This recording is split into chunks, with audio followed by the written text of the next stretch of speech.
Well, the tension has certainly been up-ramped. Along came the lady of the lamp.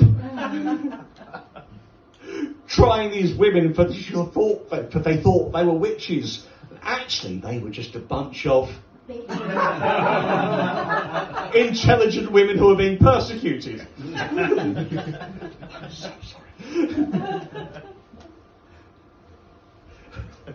Yeah.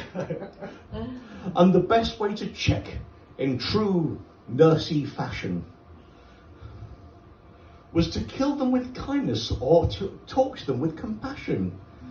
Tell me, have you ever tried not consulting with dark arts? Have you maybe thought about something else but still smart?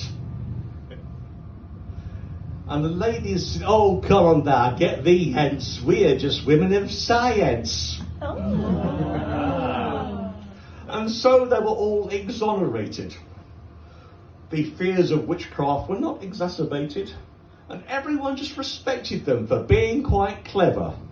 Did the persecution happen? Not this time, not never. Hey.